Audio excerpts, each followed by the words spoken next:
హల్లెలూయా. పరమగీతముల గ్రంథము మొదటి అధ్యాయం 1-2 చదువుతుంది. పరమగీతములు మొదటి అధ్యాయం 1-2 చదవలేదు. సొలొమోను రచించిన పరమగీతము. నోటి ముద్దులతో అతడు నన్ను ముద్దు పెట్టుకొనును గాక. నీ ప్రేమ ద్రాక్షారసము కన్నా మధురము. నువ్వు పూసుకొని పరిమళ తైలము సువాసన గలది.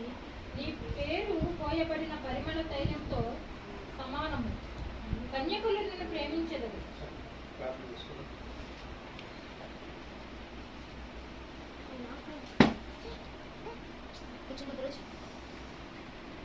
మహిమోన్నత మహిమ కలిగిన తండ్రి, సర్వోన్నత సర్వాధికారి, సర్వశక్తిమంతుడి దేవా, నీకే స్తుతులు స్తోత్రం చెల్లిస్తున్నాను.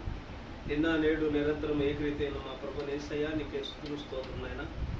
మీరు మమ్మల్ని ప్రేమించారు, మా ఆయుష్కాలను ప్రేమించి పొడిగించిన ఆయన ఈ దినం మరోసారి నీ వాక్యం మేము సమీపించడానికి, వాక్యం చదవడానికి, వాక్యం ధ్యానం చేసుకోవడానికి, వాక్యంతో సాహసం చేయడానికి మీరు మాకు చూపిన గొప్ప ప్రేమకై కృపకై మీకు స్తోత్రం చెల్లిస్తున్నాను.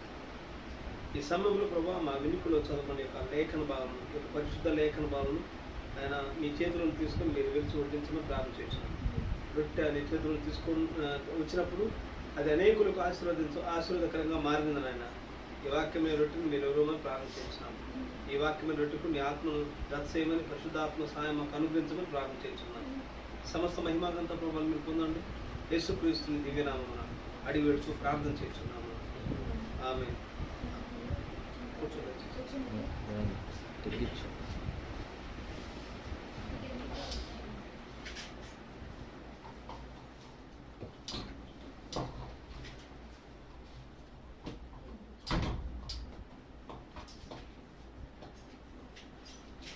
ప్రభువైన యేసుక్రీస్తు నామమునకు మహిమ ఘనత ప్రభావం కలుగుగాక.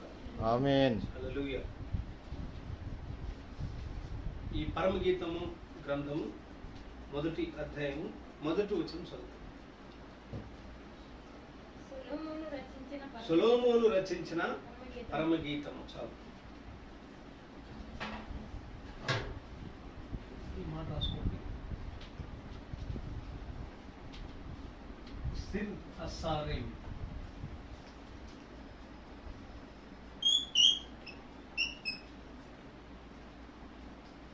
పరమగీతము అనే మాట హీబ్రూలో ఈ మాట ఉంటుంది. సిర్ హస్సారేం అంటే పరమగీతము. సిర్ హస్సారేం అంటే పరమగీతము. పరమగీతం. ఈరోజు ఈ పరమగీతము గ్రంథం మీద ఒక ఉపోద్ఘాతము మాత్రం మనం సమీపిద్దాం. ఎందుకంటే చాలా అద్భుతమైన గ్రంథం ఇది. చాలా అద్భుతమైన గ్రంథం ఇది. దేవుని కృపను బట్టి మనం వీటిని సమీపించాలి. అక్షరార్థంగా చదివితే అన్ని పెడార్థాలు వస్తాయి ఇందులో. ఇది కేవలం ఆత్మ సంబంధమైన కోణము చదివితేనే విషయాలు మనకు అర్థమవుతూ ఉంటాయి. పరిశుద్ధాత్మ సాయం మనకు కావాలి. అద్భుతమైన గ్రంథం ఇది పరమగీతము అనేది. ఈరోజు మనం ఒక ఉపోద్ఘాతము సమీపిస్తున్నాం. ఉపోద్ఘాతము అంటే ఇంట్రడక్షన్. ఆమేన్. పరమగీతం గ్రంథములకు ఒక ఉపోద్ఘాతం ఉన్నది. మనం ఒక ఇంటిని కట్టుకునేటప్పుడు ఏ విధంగా దానికి పునాదులు ఉంటాయి కదా. పునాదుల తర్వాత గోడలు ఉంటాయి. గోడల తర్వాత పైన రూఫ్ ఉంటుంది. అలాగనే ప్రతి వాక్యంలో, ప్రతి అంశమునకు, ప్రతి మెసేజ్కి ఒక ఫౌండేషన్ పునాది అనేది ఉంటుంది. ఆ పునాదే ఉపోద్ఘాతం అంటారు. మనం తీసుకునే ప్రతి అంశమునకు ఒక ఉపోద్ఘాతం అనేది ఉంటుంది. అంటే ఒక పునాది అనేది ఉంటుంది. పునాది వేసుకోవాలి. పునాది చాలా గట్టిగా ఉండాలి. ఆ తర్వాత గోడలు ఏంటంటే సబ్జెక్ట్ అన్నమాట, అంశము గోడలు.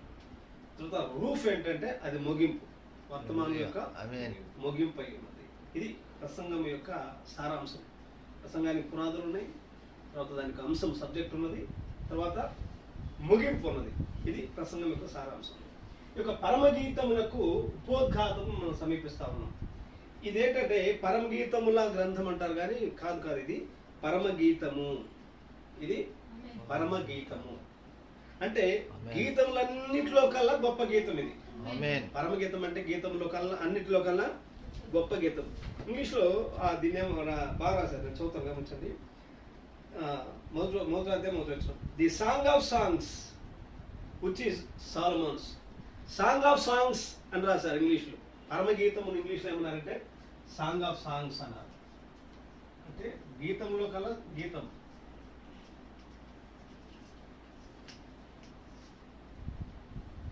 గీతంలో కల్లా అద్భుతమైన గీతాన్ని ఏమన్నారంటే పరమగీతం అన్నారు. ఎందుకంటే సొలొమోను ఎన్ని కీర్తనలు రాశాడు? మొదటి రాజుల గ్రంథము 4వ అధ్యాయం 32 వచనం. మొదటి రాజుల గ్రంథము 4వ అధ్యాయం 32 వచనం. మెల్లగా అర్థం.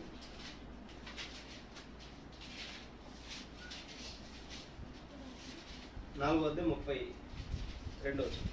అతడు 3000 సామెతలను చెప్పాను. అతడంటే సొలొమోను గురించి ఉంది పైన. సొలొమోను 3000 సామెతలు చెప్పాడు. ఆమేన్. 1005 కీర్తనలు రచించాడు. అది 1005 కీర్తనలు రాశాడు సొలొమోను. ఎన్ని రాశాడు? 1005 కీర్తనలు రాశాడు. చాలా గొప్ప సైన్స్ గురించి రాశాడు. మీరు అంగా కింద వచ్చిన చదివితే సొలొమోను చాలా విషయాలు రాశాడు. 1005 కీర్తనలు రాశాడు. మరియు లెబనానులో ఉండు దేవదారు వృక్షమును గాని గోడలో నుండి హిస్సోపు మొక్కనే గాని చెట్లన్నింటిని గూర్చి సైన్స్ గురించి మొట్టమొదటి రాసింది ఎవరంటే సొలొమోను. ఆమేన్. అయితే అందులో మనకు కావాల్సింది ఏంటంటే 1005 కీర్తనలు రాశాడు సొలొమోను. మీరు కీర్తన గ్రంథంలో కూడా కీర్తన గ్రంథములో 150 కీర్తనలు ఉన్నాయి. ఆ 150 కీర్తనలు అందరూ అనుకుంటారు మొత్తం దావీదు రాసినాడు అనుకుంటారు. కాదు 150 కీర్తనలు ఇంచుమించు 7 క్యారెక్టర్స్ కలిసి రాశారు దాన్ని. వారిలో సొలొమోను కూడా కీర్తనలో కొన్ని కీర్తనలు రాశాడు. 1-2 కీర్తనలు రాశాడు. 150 కీర్తనలు సొలొమోను 1-2 కీర్తనలు రాశాడు. అవి మీరు తర్వాత వెతికి మీరు వాటిని పట్టుకోండి. కాబట్టి ఇది ఈ 1005 కీర్తనలు, ఈ కీర్తనలు అన్నింటిలో కల్లా ఈ యొక్క పరమగీతం అనేది ఉన్నతమైన గీతము. చాలా కీర్తనలు రాశాడు సొలొమోను, కానీ ఈ గీతములన్నిటిలో కల్లా ఈ యొక్క పరమగీతం ఏమన్నారంటే సాంగ్ ఆఫ్ సాంగ్స్ అన్నారు. సాంగ్ ఆఫ్ సాంగ్స్ అంటే పరమగీతం. దాన్ని హీబ్రూలో ఏమన్నారంటే సిర్ హసారేమ్ అన్నారు. అంటే సాంగ్ ఆఫ్ సాంగ్స్. గీతంలో కల్లా గొప్ప గీతము పరమగీతము. హల్లెలూయా. ఇశ్రాయేలులకు ఏం చూస్తున్నాం?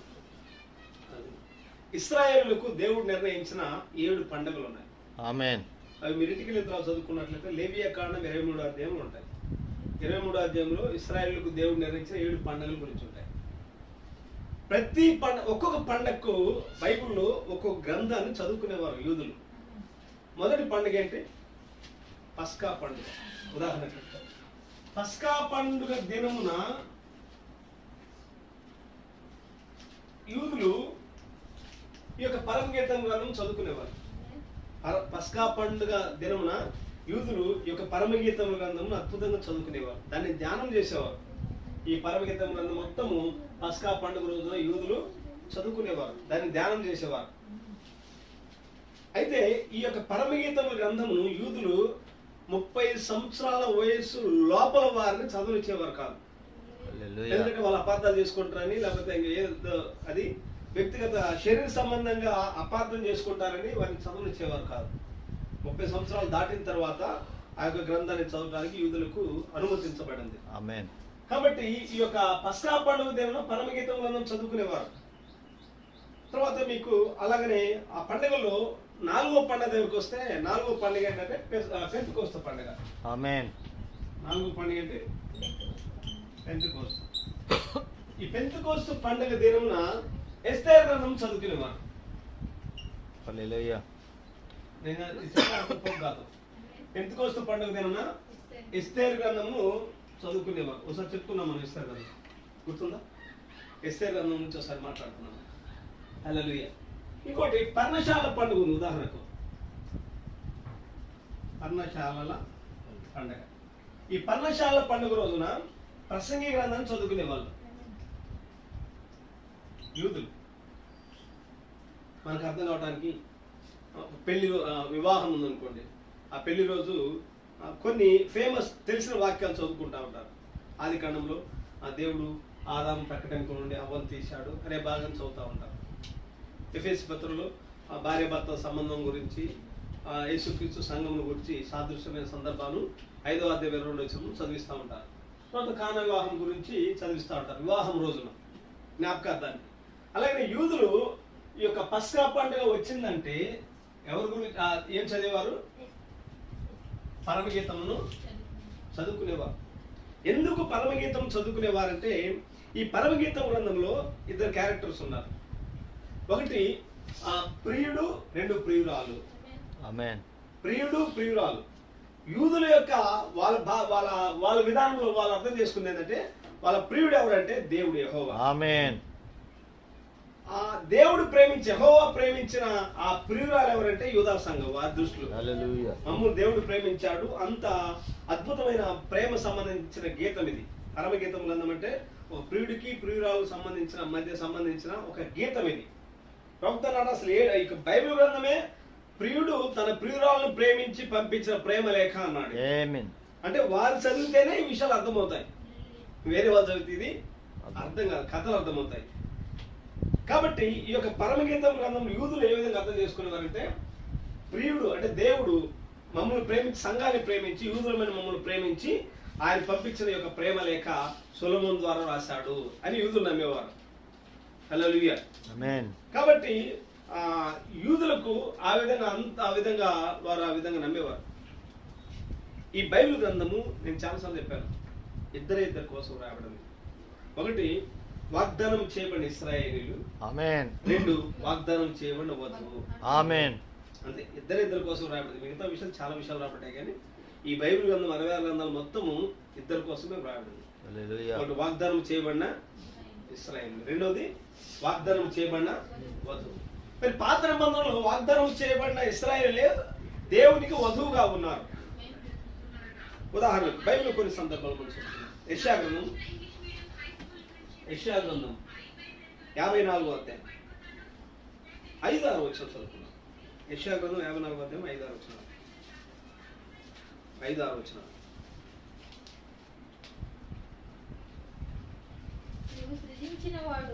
నిన్ను సృజించిన వాడు నీకు భర్త అయి ఉన్నాడు.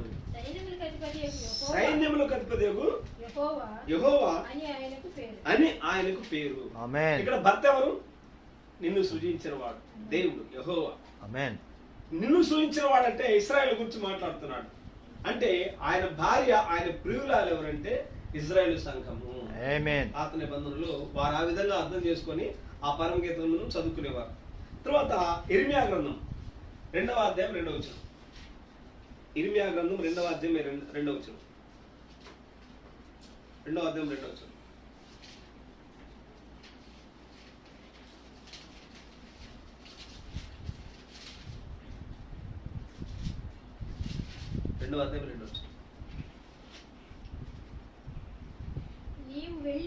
నీవు వెళ్ళి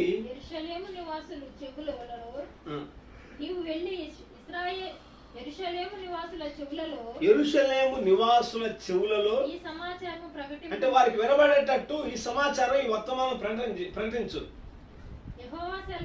యెహోవా సెలవిచ్చినదేమనగా నీవు అరణ్యములోను విత్తనములు వేయదగిన దేశములోను నిన్ను వెంబడించుచు నీ యవ్వన కాలములో నీవు చూపిన అనురాగమును నీ వైవాహిక ప్రేమను అది ఇక్కడ కూడా దేవుడు యెహోవా ఇశ్రాయేలు సంఘముల గురించి వారి మధ్యలో ఉన్న అవినాభావ సంబంధం గురించి వ్రాయబడిన సందర్భం ఇది. హల్లెలూయా. 3వది యెహెజ్కేలు గ్రంథము 16వ అధ్యాయం 8 నుండి చదువుకున్నాం. ఇక్కడ ఒక అద్భుతమైన ఒక స్టోరీ లాగా ఉన్నది, అద్భుతమైన సంఘటన ఇది. యెహెజ్కేలు గ్రంథం 8వ అధ్యాయం 16వ అధ్యాయం 8 నుండి 14 వరకు ఇంటికి వెళ్ళిన తర్వాత చదువుకున్నాం. 8 వచ్చి చదవండి. చాలాసార్లు విన్నారు కదా. మరియు నేను నీ యొద్దకు వచ్చి నిన్ను చూడగా ఇష్టము పుట్టించు ప్రాయము నీకు వచ్చి ఉండెను గనుక నీకు అవమానము అవమానము కలుగకుండా నిన్ను పెళ్లి చేసుకొని నీతో నీతో నిబంధన చేసుకొనగా నీవు నా దానవైతివి. ఆమేన్. హల్లెలూయా.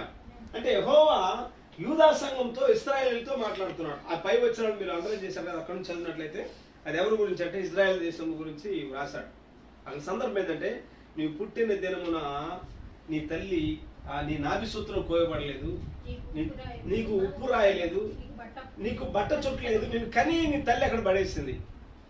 అయితే నీవు రక్తంలో పొరలాడుచున్నప్పుడు నేను నీ యొద్దకు వచ్చి నీ ఎల్ల జాలిపడి నిన్ను తీసుకొని నిన్ను శుభ్రముగా నేను కడిగి నీకు ఉప్పు రాసి నీవు బ్రతుకుమని నీతో చెప్పితిని. నువ్వు బ్రతుకు అని నీతో చెప్పితిని.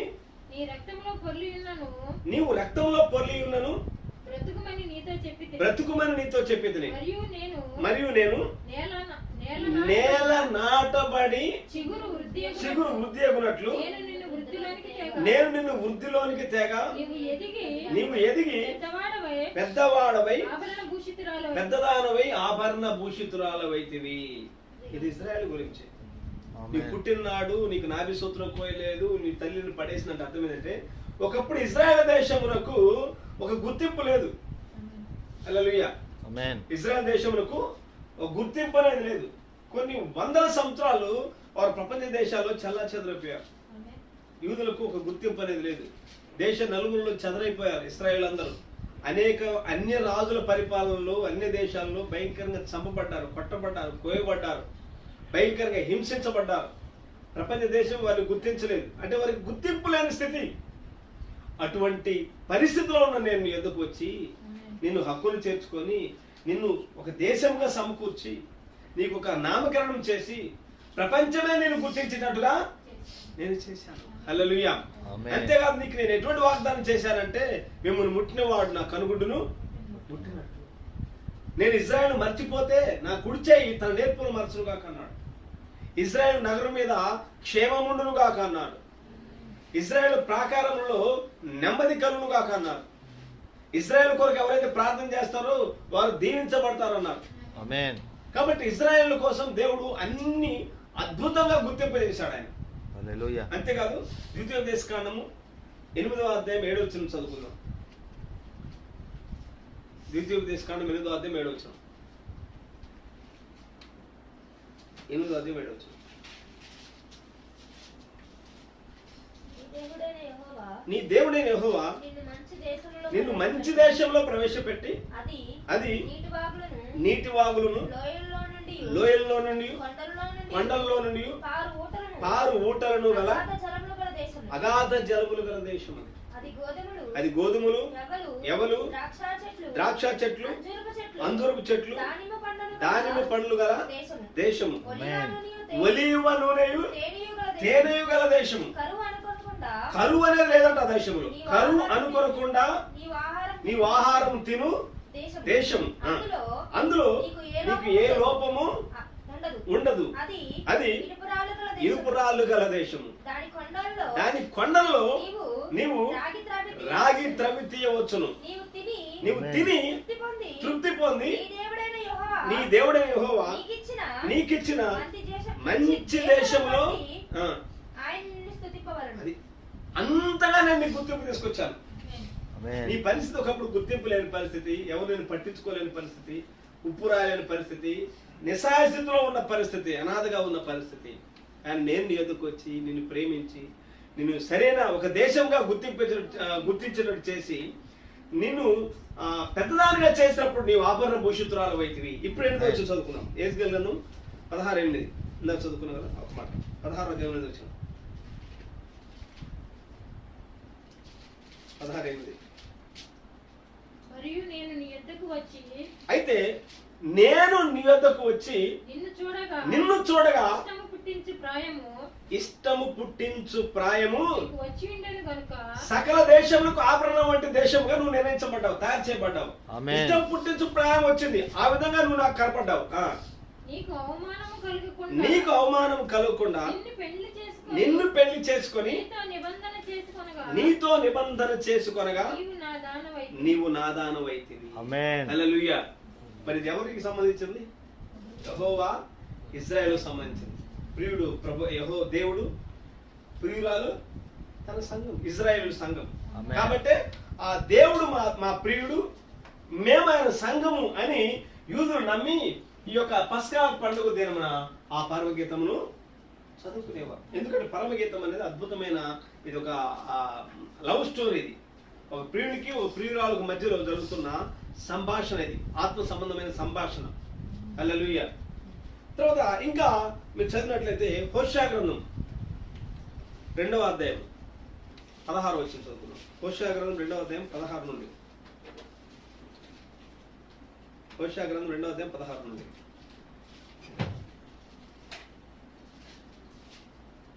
ఇచ్చట నుండి నా మాట వినును. నీవు 16 నుండి 2వ అధ్యాయం 16 వచ్చింది. అది ఇచ్చట నుండి నా మాట విను. నీవు బయలు 19 చూసు చదువు. నీవు నిత్యము నాకుండునట్లుగా నేను నీతిని బట్టి తీర్పు తీర్చుట వలనను దయాదాక్షిణ్యములు చూపుట వలనను నిన్ను ప్రధానము చేసుకొందును. ఇశ్రాయేలును దేవుడు ప్రధానం చేసుకున్నాడు. కాబట్టి ఇశ్రాయేలు యూదులు పస్కా పండుగ దిన ఎందుకు పరమగీత గ్రంథం చదువుతారంటే, ఈ పరమగీత గ్రంథంలో ఇద్దరు క్యారెక్టర్స్, మెయిన్ క్యారెక్టర్స్, ప్రియుడు, ప్రియురాలు. ఆ ప్రియుడు దేవుడై ఉన్నాడు, యెహోవా ఉన్నాడు, ప్రియురాలు మా యూదా సంఘము అని వారు నమ్మి ఆ యొక్క దినమున ఆ పండగ పరమగీత గ్రంథం మొత్తం చదువుకునేవారు, దాన్ని ధ్యానం చేసుకునేవారు. హల్లెలూయా. అది యూదా సంఘం.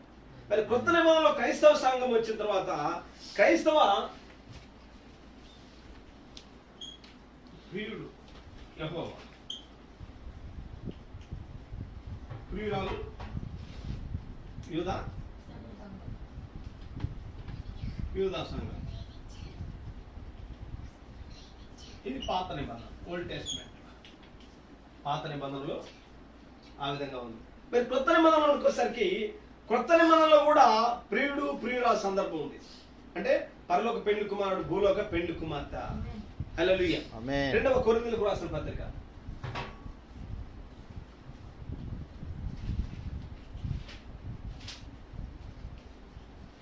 19 ప్రియుడు ఎవరంటే యేసుక్రీస్తు.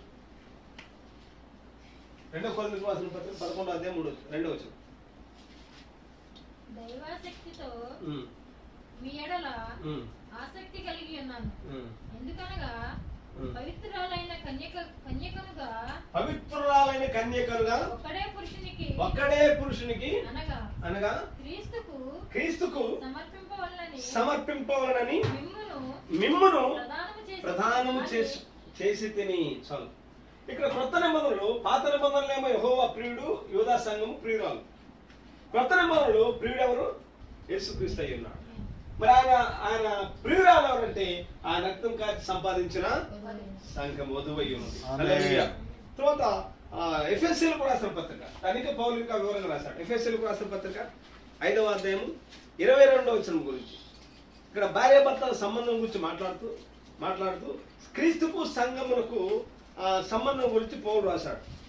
ఎఫెసీ పత్రిక 5వ అధ్యాయం 22 నుండి, స్త్రీలారా ప్రభువునకు వలె 25 నుంచి 25 వచ్చింది. పురుషులారా మీరును ప్రేమించుడి అటువలే. ఇక్కడ నుంచి సంఘం గురించి మాట్లాడుతున్నాడు, క్రీస్తు గురించి సంఘం గురించి మాట్లాడుతున్నాడు. అటువలే క్రీస్తు కూడా సంఘమును ప్రేమించి, అది కళంకమైనను ముడతైనను అట్టిది మరి ఏదైనను లేక పరిశుద్ధమైనది గాను నిర్దోషమైనది గాను మహిమగల సంఘము గాను ఆయన తన ఎదుట దానిని నిలవబెట్టుకొనవలనని వాక్యముతో ఉదక స్నానము చేత దాన్ని పవిత్రపరిచి పరిశుద్ధపరచుటకై దాని కొరకు. ఇక్కడ ఎవరి గురించి రాబడింది? క్రీస్తు తన సంఘం గురించి రాబడింది. ఆమేన్. క్రీస్తు ప్రియుడు, తన సంఘము ప్రియురాలై ఉన్నది. ఆమేన్. హల్లెలూయా.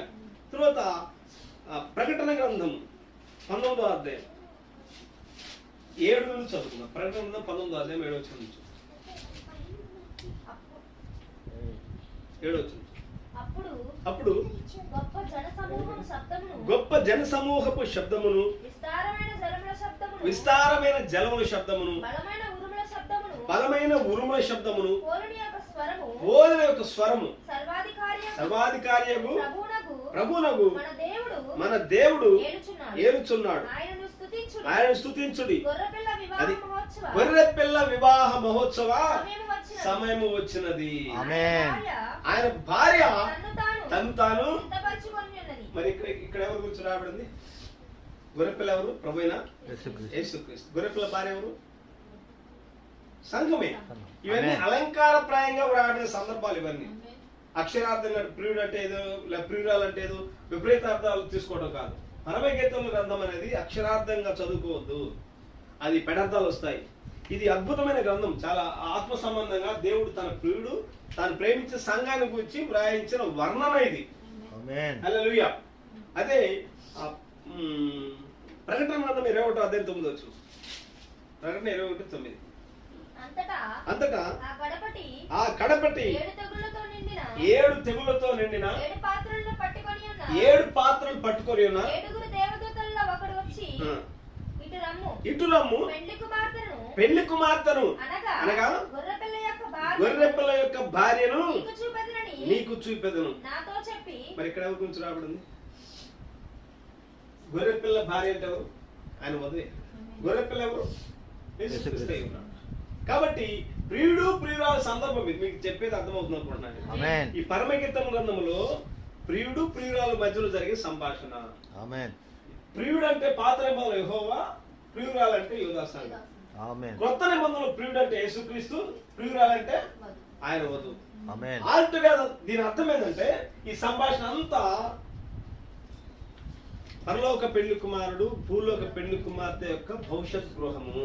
ఆమేన్. ఈ పరమగీతం గ్రంథం యొక్క సారాంశం అంతా ఏంటంటే పరలోక పెళ్లి కుమారుడు, భూలోక పెళ్లి కుమార్తె యొక్క భవిష్యత్ గృహము. హల్లెలూయా. నేను ముగిస్తాను. కాబట్టి పస్కా పండుగ దిన ఇశ్రాయేలు ఏం చదువుకునేవారు? పరమగీతం గ్రంథం చదువుకునేవారు. దీన్ని ఏమనంటే సాంగ్ ఆఫ్ సాంగ్స్ అన్నారు, పరమగీతము అన్నారు. దీన్ని ఎవరు రాశారు? పరమగీతం 1:1. పరమగీతము గ్రంథం రాసిన ఎవరు? రైట్. ఎవరు రాశారు? సొలొమోను రాశారు. ఈ పరమగీతం గ్రంథంలో సొలొమోను అనే మాట 6 సార్లు రాయబడింది. ఆమేన్. రాసుకుంటారు. సొలొమోను అనే పదము పరమగీతం గ్రంథంలో 6 సార్లు రాయబడింది. మొదటి అధ్యాయం 1 వచనం. సొలొమోను రచించిన పరమగీతం 5వ వచనం. పరమగీతం 1:5. 5వ వచనం. నా సహోదరి 5వ వచనం. మొదటి అధ్యాయము 5వ వచనం. యెరూషలేము కుమార్తెలారా, నేను నల్లని దానిని సౌందర్యవంతురాలను, కేదారు వారి గుడారముల వలన సొలొమోను. అది 5వ వచనంలో కూడా సొలొమోను అనే మాట ఉన్నది. ఆమేన్. 3వ అధ్యాయం 7వ వచనం. 3వ అధ్యాయం 7వ వచనం. ఇదిగో సొలొమోను పల్లకి వచ్చుతుంది. దీని గురించి 7వ వచనం గుర్తుపెట్టుకోవాలి. సొలొమోను పల్లకి వచ్చుతుంది. 3వ అధ్యాయం 9వ వచనం. సొలొమోను రాజు చాలు. 11వ వచనం కూడా చదువుకుందాం. 3వ అధ్యాయం 11వ వచనం. సియోను కుమార్తెలారా వేంచేయుడి, కిరీటము ధరించిన సొలొమోను రాజును చూడుడి. హల్లెలూయా. తర్వాత 8వ అధ్యాయం 11వ వచనం.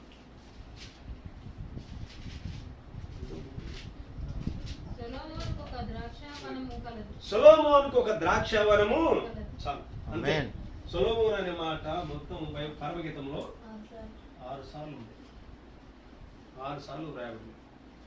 అయితే నేను మీకు హోంవర్క్ ఇస్తున్నా. షులమితి అనే మాట పరమగీతంలో 2 సార్లు ఉన్నది. ఇది మీరు చూడాలి. ఈ రిఫరెన్స్ 2 సార్లు మీరు వెతకాలి. మీరు తర్వాత పరమగీతం నుండి మీరు బాగా చదవాలి. అద్భుతమైన గ్రంథం ఇది. ఆమేన్. బాగా మీరు చదివినప్పుడు 6:13 ఒకటి ఇంకా తర్వాత వెతకండి. 2 సార్లు ఉంటుంది. ఇప్పుడు కాదు, తర్వాత వెతకండి. ఈ పరమగీతం గ్రంథమును మీరు చాలా జాగ్రత్తగా చదివితే సంభాషణ ఎవరు ఏ వచనంలో ఎవరు రాశారు, ఏ వచనంలో ఎవరు మాట్లాడారు అనే సంభాషణ ఖచ్చితంగా మనకు అర్థం కావాలి. అద్భుతమైన విషయం. సొలొమోను అంటే అర్థం ఏంటంటే, సొలొమోను అనే పేరు వాళ్ళ నాన్న మొట్టమొదట దావీదు పెట్టుకున్నాడు. సొలొమోను పుట్టినప్పుడు దావీదు సొలొమోను అని పేరు పెట్టాడు. హీబ్రూలో షాలోమ్ అంటే అర్థం ఏంటి? సమాధానం. షాలోమ్ అంటే అర్థం ఏంటి? షాలోమ్ అంటాం. అంటే మనం ఏ విధంగా కనపడప్పుడు బ్రదర్ ప్రైజ్ లార్డ్ అని ఒకరొకరు కలుసుకున్నప్పుడు ఏ విధంగా అనుకుంటాము, యూదులు ఒకరినొకరు కలుసుకున్నప్పుడు షాలోమ్ అంటారు. ఆమేన్. మనం ఏ విధంగా ప్రైజ్ లార్డ్, గుడ్ మార్నింగ్, నమస్తే, వందనాలు అని ఒక మనిషి కలుసుకున్నప్పుడు ఏ విధంగా పలకరించుకుంటాము, యూదులు ఒకరినొకరు కలుసుకున్నప్పుడు వాళ్ళ పలకరింపులు ఏంటంటే షాలోమ్ అంటారు. ఆమేన్. షాలోమ్ అంటే అర్థం ఏంటి? సమాధానం అని అర్థం. దేవుడు దావీదుకు సొలొమోను ఇచ్చినప్పుడు షాలోమ్ అనే మాటలోని సొలొమోను అనే అర్థం వచ్చినట్టు ఆ పేరు పెట్టాడు. ఆమేన్. హల్లెలూయా. కాబట్టి సొలొమోను అంటే అర్థం ఏంటంటే సమాధానకర్త అని అర్థం. సమాధానకర్త. సొలొమోను మాటకు అర్థం ఏంటి? సమాధానకర్త అని అర్థం. షాలోమ్ అనే పదములో నుండి వచ్చేటట్టుగా సొలొమోను అనే పేరు పెట్టాడు, సమాధానకర్త. ఆమేన్. సొలొమోను యేసుక్రీస్తు సాదృశ్యమై ఉన్నాడు. యేసు ప్రభు కూడా యెషయా గ్రంథము 9వ అధ్యాయము 6వ వచనం. ఆయన కూడా ఒక పేరు ఉంది, ఒక అర్థం ఉంది. యెషయా గ్రంథం 9వ అధ్యాయం 6వ వచనం.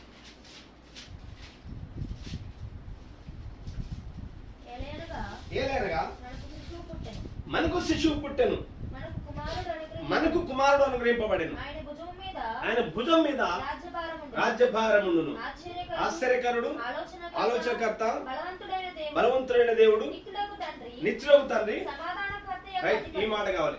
సమాధానకర్తయగు ఎవరి గురించి రాబడింది మాట? యేసుక్రీస్తు గురించి. యేసుక్రీస్తు ఎవరు? సమాధానమునకు కర్త. సొలొమోను అంటే అర్థం ఏంటి? సమాధానకర్త. యేసుక్రీస్తు ఆయనకున్న పేరేంటి? సమాధానకర్త.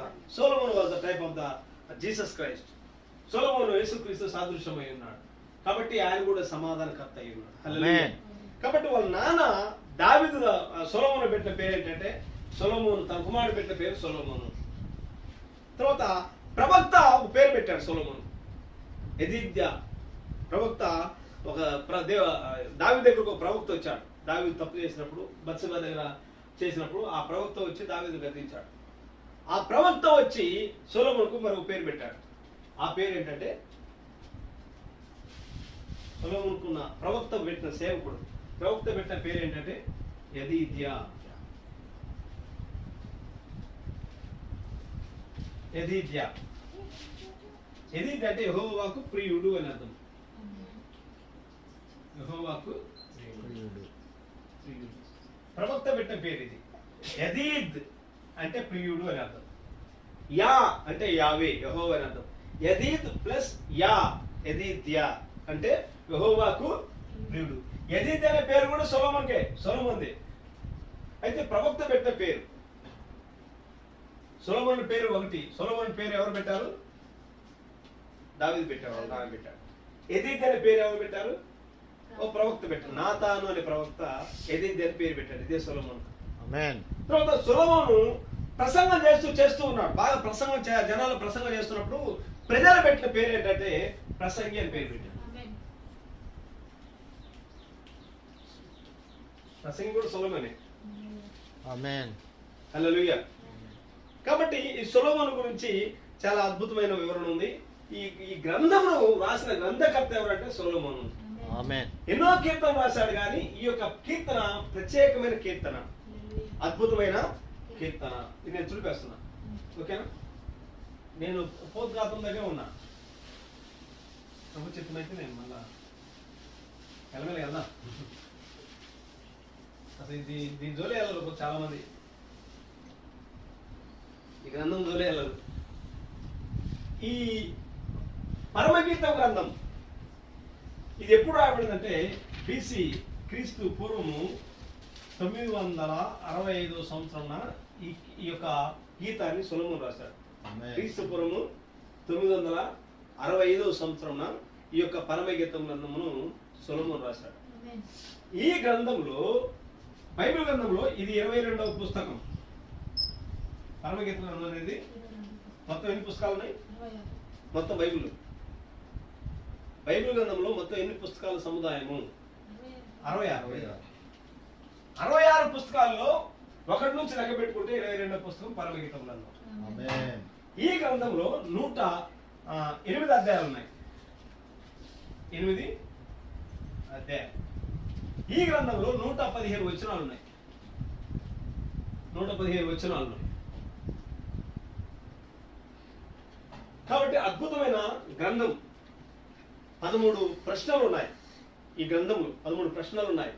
14 వాగ్దానాలు ఉన్నాయి ఈ యొక్క పరమగీత గ్రంథంలో.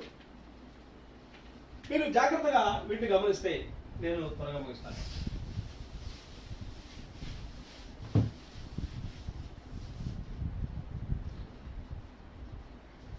ఇక్కడ మెయిన్ క్యారెక్టర్ మనకు సొలొమోను కనిపిస్తూ ఉంటాడు.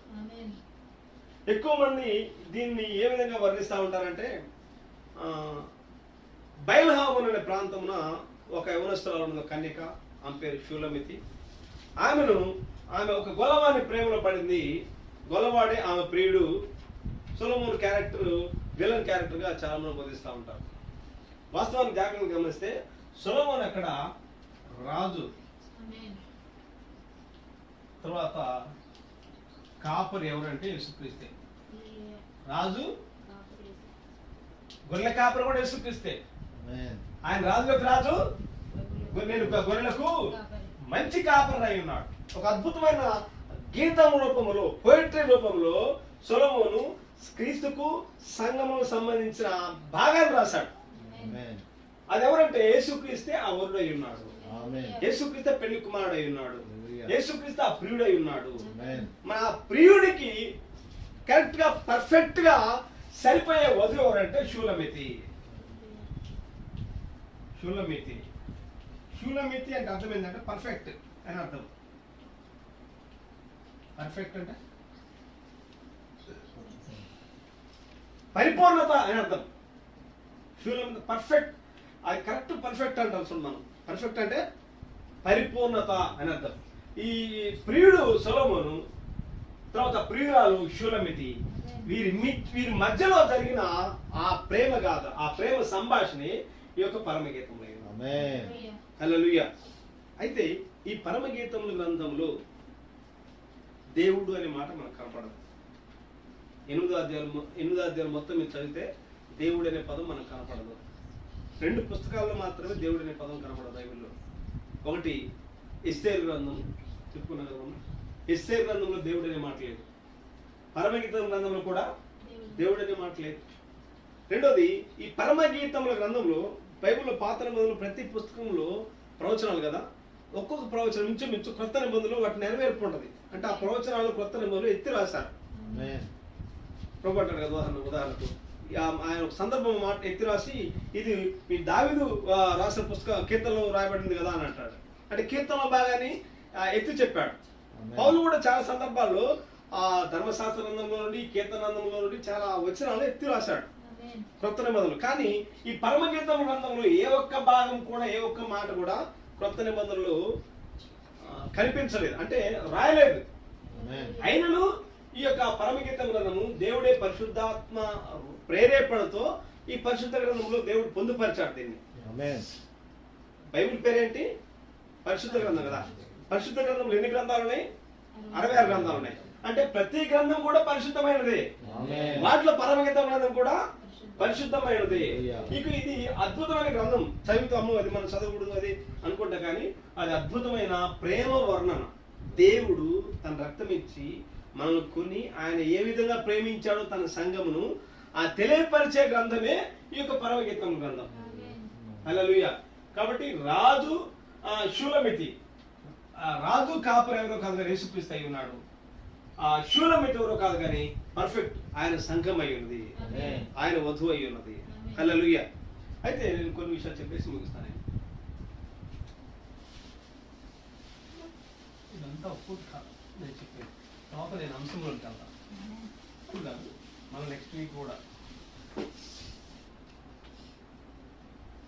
ఈ పరమగీతముల గ్రంథము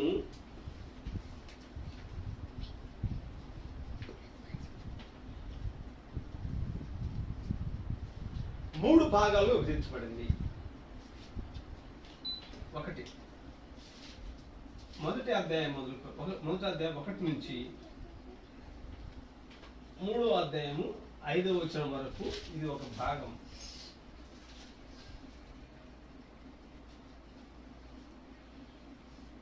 ఇది ప్రేమ యొక్క ప్రాధాన్యత గురించి ఉంటుంది. ఇక్కడ ప్రేమ ప్రాధాన్యత, ప్రేమ యొక్క ప్రాధాన్యత అంటే వివాహమునకు ముందు ప్రాధాన్యత,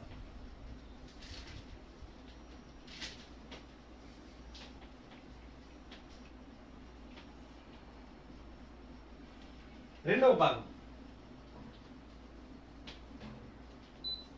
3వ అధ్యాయం 6వ వచనం నుండి 5వ అధ్యాయం 1వ వచనం వరకు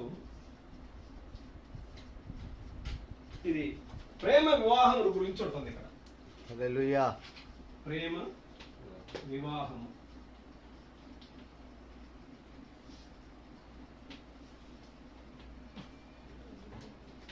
మూడవది 5వ అధ్యాయము 2వ వచనం నుండి 8వ అధ్యాయము 14వ వచనం వరకు 3వ భాగం. 8వ అధ్యాయము 14వ వచనం వరకు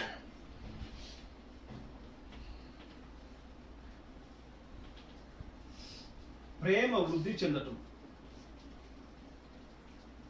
ప్రేమ వృద్ధి చెందటం మీకు అర్థం కాదే చెప్తాను. మొదటి పరమగీతము 3 భాగాలు విభజించబడింది. మొత్తం 8 అధ్యాయాలు కదా, 8 అధ్యాయాలు 3 పార్ట్స్, 3 భాగాలు విభజించారు. ఒకటి, మొదటి వచనం నుండి 3వ అధ్యాయం 5వ వచనం వరకు ప్రేమ యొక్క ప్రాధాన్యత అంటే వివాహమునకు ముందు జరిగే సంఘటన. ఆమేన్. వివాహమునకు ముందు ఏ విధంగా వారు ఒక చూపుతో నన్ను ఆకర్షించితివి, ఏ విధంగా వారు ప్రేమను వ్యక్తపరుచుకున్నారు, ఆ ప్రేమ యొక్క ప్రాధాన్యత గురించి ఈ వచనాల్లో రాయబడి ఉన్నది. తర్వాత పర్టికులర్ గా వచనం వెంబడి వచనం మీరు చదవండి. తర్వాత 3వ అధ్యాయం 6 నుండి 5వ అధ్యాయం 1వ వచనం వరకు ప్రేమ వివాహం గురించి ఉంటుంది. వారు ఏ విధంగా వివాహము చేసుకున్నారు. వివాహము ఆత్మ సంబంధ వివాహం ఇది. పెళ్లి కుమారుడు భూలోక పెళ్లి కుమార్తె వివాహం ఇది. ఏ విధంగా వివాహం జరిగింది? ఆత్మ సంబంధమైన వివాహం. గొర్రెపిల్ల వివాహ మహోత్సవమునకు పిలువబడిన వారు ధన్యుడు. కాబట్టి ఆ వివాహమును గురించి ఈ యొక్క 3వ అధ్యాయం 6వ వచనం నుంచి 5వ అధ్యాయం 1వ వచనం వరకు వివాహం గురించి ఉంటుంది. చదవండి పర్టికులర్ గా. తర్వాత 5వ అధ్యాయం 2 నుండి 8వ అధ్యాయం 14వ వచనం వరకు చివర ప్రేమ వృద్ధి చెందుతుంటే వివాహము జరిగిన తర్వాత వారు ఏ విధంగా ఇంకనూ వృద్ధి చెంది ఆ పరలోక గృహమునకు భవిష్యత్ గృహమునకు వెళ్ళారు అనే సందర్భం గురించి రాయబడింది. ఇది పరమగీతం గ్రంథం యొక్క బ్రీఫ్ ఇంట్రడక్షన్. అయితే ఈ యొక్క 8వ అధ్యాయంలో సంఘము, ప్రియురాలు సంఘము ఆమె ఏం చేసినంటే 2 సార్లు ఎడబాటు జరిగింది ఆమెకు. ప్రియుని నుండి అంటే తాను ప్రేమించిన ప్రియుని దగ్గర నుంచి 2 అధ్యాయాల్లో ఆమె ఎడబాటు జరిగింది. చదవండి. ఒకటి 3వ అధ్యాయం ఎడబాటు. 3వ అధ్యాయం 1 నుంచి చదువుతున్నాం. 1 నుంచి 5 వరకు. 3వ అధ్యాయం 1 నుంచి 5 వరకు. ఇది మొదటిసారి ఎడబాటు. అంటే ప్రియుడు వచ్చినప్పుడు, తన పెళ్లి కుమారుడు తన దగ్గరికి వచ్చినప్పుడు ఆమె ఏ విధంగా నిర్లక్ష్యం చేసింది, ఏ విధంగా అశ్రద్ధ చూపించింది, ఏ విధంగా ఆ ప్రియుడి దగ్గరికి వెళ్ళకుండా ఆటంకంగా ఉన్నది అనేది ఇక్కడ రాయబడింది. నిర్లక్ష్యం అన్నారు. మొదటిసారి పెళ్లి కుమార్తె వధువు యొక్క సంఘం యొక్క నిర్లక్ష్యం, ఎడబాటు. రాత్రి వేళ పడుకుందంటే పరుండి సంఘం గురించి రాయబడింది ఇక్కడ. నేను నా ప్రాణప్రియుని వెతికినను ఎప్పుడు వెతికిందంట? రాత్రి వేళ పడుకుని వెతికింది.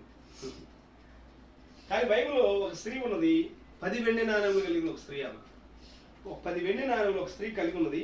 ఆమె ఒక నాణ్యం పోగొట్టుకున్నది. ఆ నాణ్యం పోగొట్టుకున్నప్పుడు ఆ పోగొట్టుకున్న నాణ్యం మరలా తిరిగి దొరికేంత వరకు ఆమె జాగ్రత్తగా ఇల్లు దీపం వెలిగించి చీపురు పట్టుకొని ఇల్లంతా వెతుకుతా ఉన్నది. ఎందుకంత భయంతో వెతికిందామా? ఒక నాణ్యమే కదా, పోతే పోయి అనుకోవచ్చు కదా. ఇజ్రాయెల్ దేశంలో వివాహం అయిందంటానికి వాళ్ళ గుర్తేంది? 10 వెండి నాణ్యములు బాసిగ్గా ఇక్కడ కట్టుకుంటారు. భర్త బయట నుంచి రాగానే అది చూస్తాడు. ఒక నాణ్యం పోయిందంటే అర్థం ఏంటంటే ఆమె ఒక సాక్ష్యాధారాలతో రుజువు చేయబడ్డప్పుడు ఈమె తప్పు చేసింది, పాపం చేసింది, వ్యభిచారం చేసింది అని సాక్ష్యాధారాలతో యాజకుడి దగ్గర తీసుకొచ్చినప్పుడు యాజకుడు ఒక జడ్జిగా సాక్ష్యాధారాలతో రుజువు చేసి అందరూ చూస్తుండగా ఆమె దగ్గర ఒక నాణ్యం తీసి పడేస్తాడు. ఆ నాణ్యం తీసినప్పుడు అప్పుడు దూరం నుంచి భర్త వచ్చి ఏం చేస్తాడంటే ఆ నాణ్యం లేకపోతే అంటే అర్థం ఏంటంటే ఈమె తప్పిపోయింది అని. అప్పుడు ఆమెకు విడాకులు ఇవ్వడానికి అధికారం ఉన్నది భర్తకు. కాబట్టి అందుకని ఆమె జాగ్రత్తగా వెతుకుతా ఉన్నది. యూదా సంఘం నాణ్యం పోగొట్టుకుంది. యూదా సంఘం పోగొట్టుకున్న నాణ్యం ఎవరంటే బైబిల్ గ్రంథం కొత్త నిబంధనలో 5వ అధ్యాయంలో, మత్తయి సువార్త 5వ అధ్యాయంలో 9 ధన్యతలు ఉంటాయి. 5వ అధ్యాయం అంతా ధన్యతలు, ఆత్మవిషయమైన దినులేని వాగ్దానాలు, దుఃఖపడే వాగ్దానాలు, ఇవన్నీ ఉన్నాయి కదా. అవన్నీ మీరు లెక్క పెడితే 9 ధన్యతలు ఉంటాయి. మొత్తం ఎన్ని ఉండాలి? 10 ఉండాలి. కానీ 5వ అధ్యాయంలో 9 ఉన్నాయి. కానీ 10వ ధన్యత ఎక్కడుంది అంటే 11వ అధ్యాయం 9వ వచనం అనుకుంటా. నా విషయం 6వ వచనం, 11వ అధ్యాయం 6వ వచనం. నా విషయమై అభ్యంతర పడనివాడు ఇది 10వ ధన్యత. మత్తయి సువార్త 5వ అధ్యాయం 9 ధన్యతలు ఉన్నాయి కదా, 9 ధన్యతలు ఉన్నాయి అక్కడ. కానీ 10వ ధన్యత అక్కడ లేదు. 10వ ధన్యత ఎక్కడుందంటే 11వ అధ్యాయం 6వ వచనంలో ఉన్నది. అదేంటంటే నా విషయమై అభ్యంతర పడని వాడు ధన్యుడు. ఫర్గాటన్ బెటిట్యూడ్ అనే వర్తమానం ఇచ్చారు ప్రవక్త. అంటే మర్చిపోయిన ధన్యత అనే దాంట్లో ఈ విషయాలు చెప్పాడు. మీరు చదవండి. కాబట్టి నా విషయమే అభ్యంతర పడని వాడు ధన్యుడు. కాబట్టి యూదా సంఘము ఏ కాయన్ని పోగొట్టుకుంది? అసలైనది పోగొట్టుకుంది. నా అన్ని ధన్యతలు కలిగి ఉన్నారు కానీ అసలైన ధన్యతలు పోగొట్టుకున్నారు. అదేంటంటే నా విషయమై అభ్యంతర పడని వాడు ధన్యుడు. యేసుక్రీస్తు మీద ఉన్నప్పుడు యూదా సంఘంలో అందరికీ అభ్యంతరం. ఆయన ఈయన పెళ్లి గారి పుట్టే వ్యక్తి కాడ, మరి కుమారుడు కాడ, వడ్లవాని కుమారుడు కాడ, ఈయనేంటి మన విశ్రాంతి దినం ఉల్లంఘిస్తా ఉన్నాడు, విశ్రాంతి దినం స్వస్థత చేస్తున్నాడు అని ప్రతి విషయము ఆయన వారికి ఆటంకంగానే ఉన్నాడు, అభ్యంతర కారణంగానే ఉన్నాడు. ఈయన మరే మాత్రం గృహానికి వెళ్తున్నాడేంటి, ఒక్కడు ఆ సమరస్త్రీ దగ్గరికి వెళ్ళి ఒక్కడిని మాట్లాడుతూ ఉన్నాడేంటి, ప్రతి విషయము ఆయన ఆటంకంగా ఉన్నాడు. ఎందుకంటే లేఖనం ఉన్నది. యెషయా గ్రంథము 8వ అధ్యాయం 14 వచనం. యెషయా గ్రంథం 8:14. అయితే ఆయన ఇశ్రాయేలు యొక్క 2 కుటుంబములకు తగులు రాయిగాను అభ్యంతరం కలిగించు బండగాను. యూదులు యేసుక్రీస్తు విషయంలో చాలా విషయాలు అభ్యంతరం కలిగి ఉన్నారు. కానీ యేసు ప్రభువు అన్నాడు, నా విషయమే ఎవరైతే అభ్యంతర పడరో వారు ధన్యులు అన్నాడు. హల్లెలూయా. అది 10వ ధన్యత. కాబట్టి అందుకని ఆ సంఘం ఎవరంటే, ఆ స్త్రీ ఎవరంటే యూదా సంఘం. ఆమె ఒక నాణ్యం పోగొట్టుకుంది. ఆ పోగొట్టుకున్న నాణ్యం ఎవరో కాదు కానీ యేసుక్రీస్తు. హల్లెలూయా.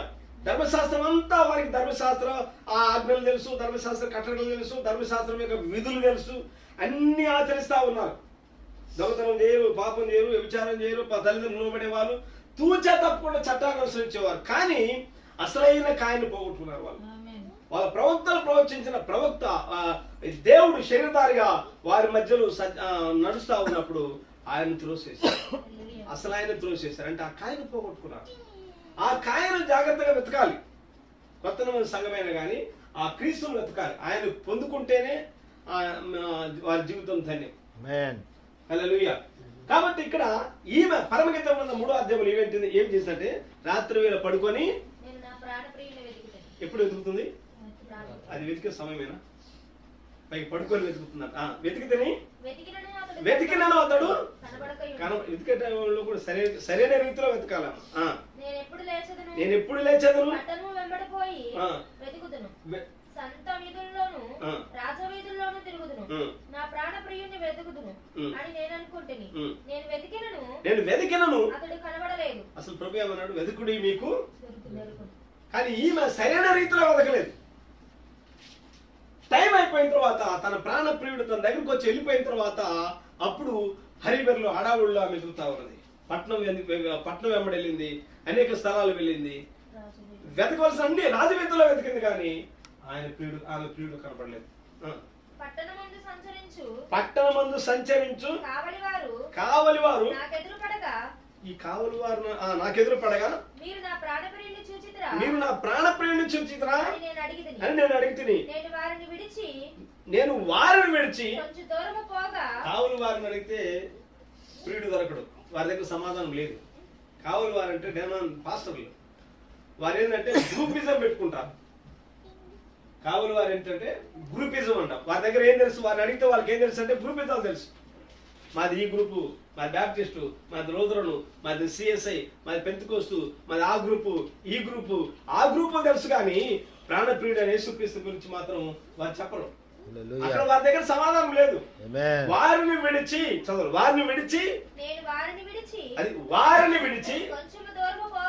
పాస్టర్లకు ఎంత దూరంగా ఉంటే అంత మంచిది. ఎందుకంటే అంత గ్రూపిజం ఉంటుంది, రాజకీయాలే వాళ్ళ దగ్గర ఉండేది. నలుగురు పాస్టర్లు స్థలంలో కూర్చుంటే వాక్యం మాట్లాడుకోరు. వాడిట్లా వీళ్ళిట్లా, వాళ్ళు ఇట్లా వీళ్ళెట్లా, వాళ్ళ జీవితాలు ఎట్లా వీళ్ళ జీవితాలు ఎట్లా, సత్యంత వరకు ఇవే మాట్లాడుకుంటారు, కానీ లేఖనాల గురించి మాట్లాడుకోరు. తర్వాత ఫోన్ తర్వాత పక్కన వెతికితని వారిని విడిచి కొంచెం దూరం పోగా అది వారిని విడవాలి. వారిని విడిచి కొంచెం దూరం వెళ్తే అప్పుడు ప్రాణప్రియుడు కనపడతారు. కాబట్టి మొదటి ఎడబాటు పరమగీతం 3వ అధ్యాయంలో ఒకసారి కోల్పోయింది ఆయన. మరలా ఏదో ఒక విధంగా ఆ దేవుడి కృపను బట్టి ప్రాణప్రియుడే ప్రేమించి ఆమె దగ్గరికి వచ్చాడు. ఈ మొదటి ఎడబాటు క్రీస్తు శకం 3వ శతాబ్దంలో జరిగింది. సంఘం పడిపోయింది. 3వ శతాబ్దం రోమన్ కథోలిక్ సంఘము, క్రైస్తవం మరియు అన్యత్వం ఇక్కడే ప్రారంభించబడింది. 1వ శతాబ్దం నుంచి 3వ శతాబ్దం వరకు అపోస్తుల బోధ కదా. 3వ శతాబ్దం రోమన్ కథోలిక్ పరిపాలన. పెర్గమ సంఘకాలం ఎప్పుడైతే వచ్చిందో, పెర్గమ సంఘకాలం మొదలుకొని పెర్గమ తుయితైర సార్దీస్ సంఘకాలంలో సంఘం ఎడబాటులోకి వచ్చింది. క్రీస్తు కనుగొనలేకపోయింది. అయితే ఈ పెర్గమ, తుయితైర, సార్దీస్ ఈ 3 సంఘాలలో రోమన్ కథోలిక్ పరిపాలన, చీకటి పరిపాలన. వారిని విడిచి కొంచెం దూరం వెళ్ళిన తర్వాత అంటే ఫిలదెల్ఫియా సంఘాలు, పెర్గమ, తుయితైర, సార్దీస్, ఫిలదెల్ఫియా కొంచెం దూరం వెళ్ళిన తర్వాత ఫిలదెల్ఫియా సంఘంలో అది మిషనరీల కాలం. ప్రభు అన్నాడు, ఇదిగో వారిని విడిచి కొంచెం దూరం వెళ్ళిన తర్వాత నా ప్రియుడు నాకు ఎదురుపడిన. ఫిలదెల్ఫియా సంఘాలు ఏమన్నాడు, ఇదిగో నేను ఎదుట ఒక తలుపును తెరిచి ఉన్నాను అన్నాడు. హల్లెలూయా. ఇది మొదటి ఎడబాటు. రెండవ ఎడబాటు చదువుకుందాం. రెండవ ఎడబాటు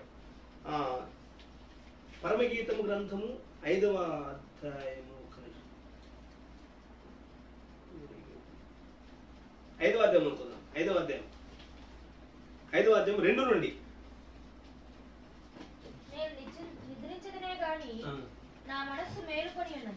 రెండవ ఎడబాటు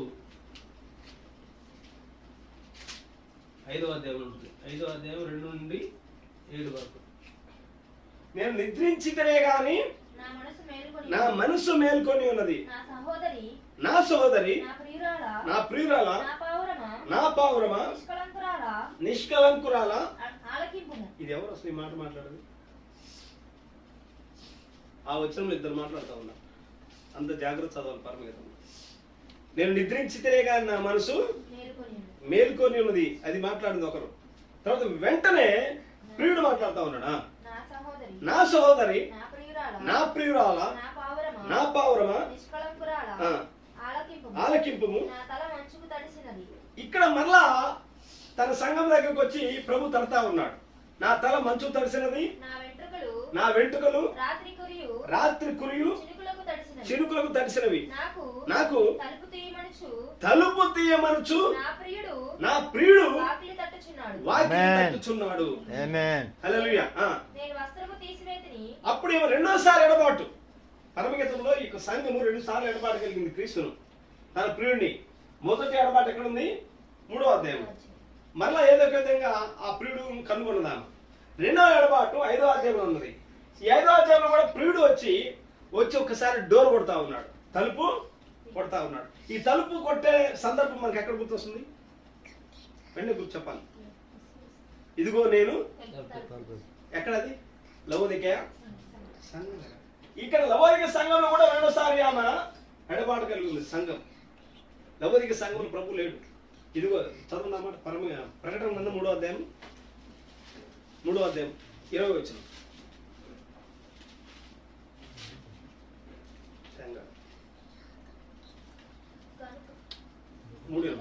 ఇదిగో నేను తలుపు వద్ద నిల్చుండి తట్టుచున్నాను. ఏ తలుపు అది? తాత ముత్తాత నుంచి సంఘాలకు ఏం నేర్పించారంటే హృదయమనెడు తలుపు అని నేర్పించారు. కానీ ఇక్కడ దేవుడు సంఘము అని తలుపు వద్ద నిల్చుంటే తప్పు. సంఘాలు ప్రభుకు స్థలం లేదు. ఆదికాండం 3వ అధ్యాయంలో దేవుడు అవాదమును బయటకు నెట్టేస్తే ప్రకటన 3వ అధ్యాయంలో సంఘమే ప్రభువును బయటకు నెట్టేసింది. ఇదిగో నేను తలుపు వద్ద నిల్చుండి తడుచున్నాను. ఎవడైనా నా స్వరం విని తలుపు తీసిన నేను అతని యొద్ద కంటే అతని లోనికి I will come in to him అని ఉంటుంది ఇంగ్లీష్ లో. నేను అతని లోపలికి వచ్చి భోజనం చేస్తా అన్నాడు. ఇప్పుడు 5వ అధ్యాయంలో నేను వచ్చి తలుపు కొట్టాను, నా తల మంచుకు తడిసినది. ఇది మీరు ఖచ్చితంగా లవోదిక సంఘానికి మీరు కంపేర్ చేసుకోవాలి. నాకు తలుపు తీయమనుచు నా ప్రియుడు వాకిలు తట్టుచున్నాడు. ఇదిగో నేను తలుపులో తెలుచుండి. ఎక్కడ ఏ సంఘంలో తడుతున్నాడు ఆయన? లవోదికయ సంఘం వైపు తడుతున్నాడు ఆయన. ఈమె నిర్లక్ష్యం చూడండి. లవోదిక సంఘం యొక్క ఎడబాటు ఏ విధంగా క్రీస్తులు పోగొట్టుకున్నదో ఆమె యొక్క నిర్లక్ష్యం గమనించండి. నేను వస్త్రం తీసివేసేతని మరలా ధరింపనేలా. ఏంటో ఇప్పుడు తలుపు కొడుతున్నావు? నా పాదములు కడుక్కొంటని నేను మరలా వాటిని మురికి చేయనేలా. ప్రకటన 3:17 వచ్చింది. అది ఎలా ఉంచండి. ప్రకటన 3:17 వచ్చింది. ఈ రెండు దగ్గర పెట్టుకోవాలి. 3:17 ఆమె చెప్పే సమాధానం చూడండి. నేను వస్త్రాలు ధరించాను, మళ్ళీ వాటిని నేను విడిచిపెట్టాలా, మురికి చేయనేలా అని నిర్లక్ష్యం చెప్తుంది. అంటే లవోదిక సంఘము ధనవంతమైన సంఘం.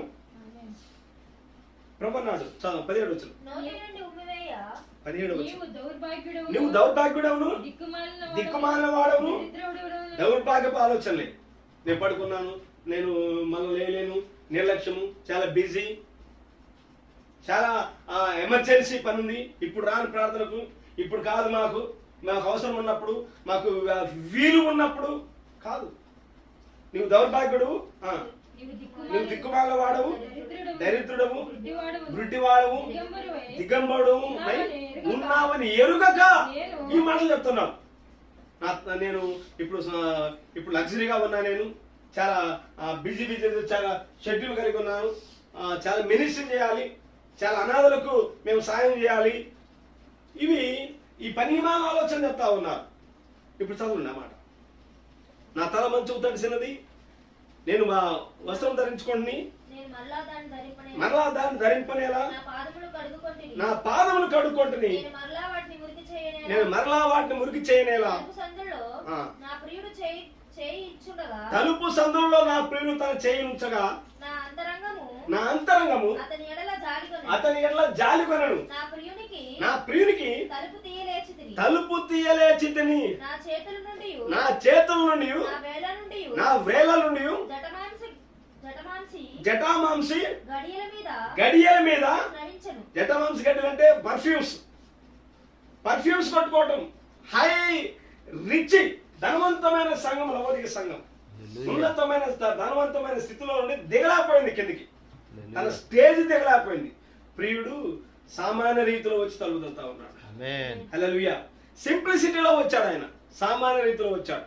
ఆ సామాన్య రీతిని గుర్తించక ఇప్పుడు మాకు కాదు, ఇప్పుడు మేము చాలా బిజీలో ఉన్నాం, చాలా పెద్ద పెద్ద సంఘాలు కట్టాలి, పెద్ద పెద్ద మినిస్ట్రీ చేయాలి, పెద్ద సభలు పెట్టాలి, మేము చాలా మరియా ఉత్తమమైనది అనుకున్నది, మార్త విస్తారమైన పనులు పెట్టుకున్నది. మార్త ఏదైనా విస్తారమైన పనులు పెట్టుకుందో, ఈనాడు లవోదిక సంఘంలో అందరూ కూడా విస్తారమైన పనులు పెట్టుకున్నారు. ప్రవక్త నాడు ఒక గాడిదని మీరు గమనించండి. ఒక గుర్రమునకు గాడి పుట్టినదే కంచర్ గాడిద. కంచర్ గాడికి తెలిసింది ఏంటంటే బరువులు మోయటం తప్ప ఏం తెలియదు అన్నాడు. దాని తల్లి ఎవరో తెలియదు, తండ్రి ఎవరో తెలియదు, దానికి తెలిసిందల్లా ఒకటే, బరువులు మోయటమే.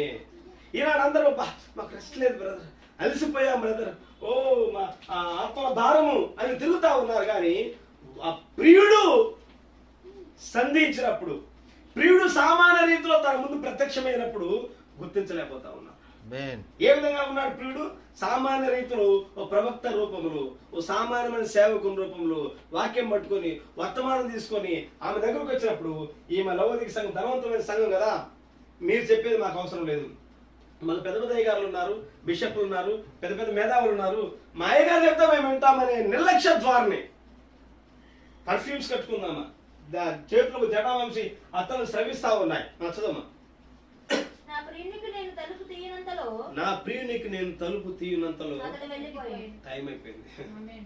టైం అయిపోయిన తర్వాత వచ్చి తలుపు కొట్టిన ప్రయోజనం రెండోసారి ఎడబాటు. మొదటిసారి 3వ అధ్యాయంలో, రెండోసారి ఎడబాటు. మొదటిసారి ఎడబాటు 3వ శతాబ్దంలో రోమన్ కథోలిక పరిపాలన, 3వ శతాబ్దంలో సంఘము, క్రిస్టియానిటీ వర్సెస్ ప్యాగనిజం, సంఘము మరియు అన్యత్వము అక్కడ కలిసిపోయింది. అది మొదటి ఎడబాటు. రెండవ ఎడబాటు సంఘము, లవోదిక సంఘము కాలంలో ప్రభువును పోగొట్టుకుంది. ఆయన తలుపు వెలుపల ఉండి తడతా ఉన్నాడు. ఆమేన్. ఎవడైనా అంటే దేవుడు ఇండివిజువల్ పిలుస్తూ ఉంటాడు. ఒక యూదులను అయితే ఒక జాతిగా పిలుస్తాడు, కానీ అన్ని జనులను మనము గాడ్ డీల్స్ ఇండివిజువల్, మనలో దేవుడు వ్యక్తిగతంగా దర్శిస్తాడు. ఆమేన్. ఎవడైనా నా స్వరం విని తలుపు తీస్తే అతనితో నేను కలిసి భోజనం చేస్తా అంటాడు. కాబట్టి ఈ రెవల్యూషన్ అనేది, ప్రత్యక్షత అనేది ఇండివిజువల్ రెవల్యూషన్, వ్యక్తిగతంగా దేవుడు దర్శించే కాలమై ఉన్నది. ఆమేన్. హల్లెలూయా. కాబట్టి సంఘము 2 సార్లు ఎడబాటును కలిగి ఉన్నది. హల్లెలూయా. ప్రకటన 8వ అధ్యాయంలో 3 భాగాలు. ఒకటి ప్రేమ యొక్క ప్రాధాన్యత, అంటే వివాహములకు ముందు వారి ప్రేమ ఏ విధంగా వ్యవహారం నడిచింది. తర్వాత రెండవది ప్రేమ వివాహం, ఆ ప్రేమ అయిన తర్వాత ఏ విధంగా వారి వివాహము జరిగింది. మూడవది వివాహ తదనంతరం ప్రేమ ఏ విధంగా వృద్ధి చెందారు, వారి పరిపూర్ణత వివాహం తదనంతరము వారు ఎక్కడికి వెళ్ళారంటే పరలోక పెళ్లి కుమారుడు, భూలోక పెళ్లి కుమార్తె భవిష్యత్తు. ఒక్క పేర చూద్దాం, 59 పేర, 52 పేర బుక్ 52 పేర, అదొక చదువు ముగిస్తుంది. వారు ఎక్కడికి వెళ్తున్నారంటే ప్రేమ తర్వాత, వివాహం తర్వాత ఆ పెళ్లి కుమారుడు, పెళ్లి కుమార్తె, ఆ ప్రియుడు, ప్రియురాలు వారు ఎక్కడికి వెళ్ళాలంటే ఒక గృహంకి వెళ్ళాలి. ఆ గృహమే the future home of the heavenly bride, heavenly bride groom and the earthly bride. 52వ పేర. ఇక్కడ 2 వాక్య భాగం చదివాం. 2 పేతురు. నువ్వు చదివి కరెక్టేనా? 52 పేర అండర్లైన్ చేసి వస్తుంది. 52 పేర